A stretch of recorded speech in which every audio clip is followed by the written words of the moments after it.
மதிய லஞ்சுக்கு சாதத்தோடு வச்சு சாப்பிட்றதுக்கு சப்பாத்தியோடு வச்சு சாப்பிட்றதுக்கு அட்டகாசமான புடலங்காய் பொரியலுங்க. எப்படி பண்ணுறதுன்னு பார்க்கலாம். வீடியோ முழுவதும் ஸ்கிப் பண்ணாமல் பாருங்கள். வீடியோ பிடிச்சிருந்தா ஃப்ரெண்ட்ஸ் அண்ட் ஃபேமிலிக்கு ஷேர் பண்ணி விடுங்க. லைக் பண்ணுங்கள். யாருமே லைக் பண்ண மாட்டேங்குங்க.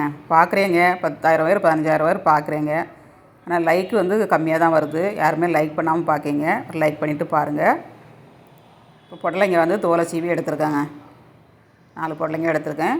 தோலை நீக்கிட்டு 2 பக்கம் மூட்டை கட் பண்ணிவிட்டு நம்ம பொடிசாக கட் பண்ணி எடுக்கணும். எந்த அளவுக்கு பொடிசாக கட் பண்ணுமோ அந்த அளவுக்கு டேஸ்ட்டாக இருக்கும். கடாயில் 1 ஸ்பூன் எண்ணெய், 1/2 ஸ்பூன் கடுகு, தேங்காய் எண்ணெய் ஊற்றிருக்கேன். அப்புறம் 1 வெங்காயங்க. இதையும் போட்டு நல்லா ஃப்ரை பண்ணிக்கோங்க. இது நல்லா ஃப்ரை ஆகட்டும். கொஞ்சம் கருவேப்பிலை தழை ஆட் பண்ணிக்கலாம். கண்ணாடி பதம் வரதுலேயும் வதக்கினா போதுங்க. ரொம்ப வதங்கணும்னு வேண்டாம். கண்ணாடி பதம் வந்த உடனே நம்ம புடலங்காவை ஆட் பண்ணிடலாம். நல்லா வதங்கிருச்சு.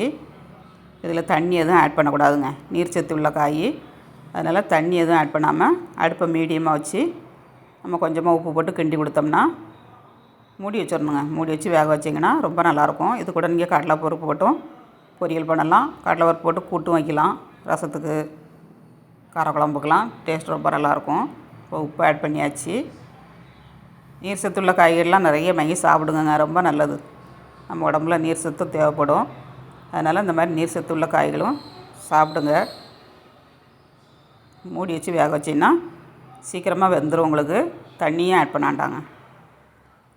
இப்போ அப்பப்போ கிண்டி கொடுத்துக்கோங்க. நல்லா மூடி வச்சு கிண்டி கொடுத்து வேக வச்சு எடுத்துக்கோங்க. இப்போ மசாலா 2-3 பச்சை மிளகா போட்டிருக்கேன்.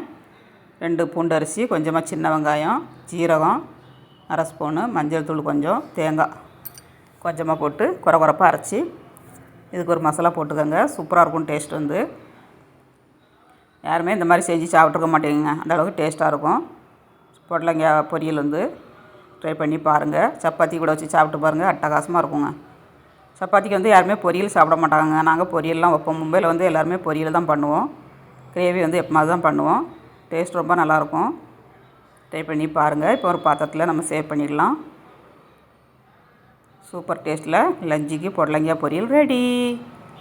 ஸ்டவ்வோடு சமைக்கும்போது அன்போடு சமைக்கணுங்க. அன்போடு சமைச்சிங்கன்னா சுமாராக இருக்க புடலங்காய் பொரியல் கூட சூப்பராக இருக்குங்க. வீடியோ பிடிச்சிருந்தால் லைக் பண்ணுங்கள். நிறைய பேர் பார்க்குறீங்க, ஆனால் லைக் பண்ண மாட்டேங்க. ஒரு லைக் பண்ணிவிட்டு பாருங்கள் ப்ளீஸ். மீண்டும் நெக்ஸ்ட் வீடியோவில் சந்திப்போம். பாய்.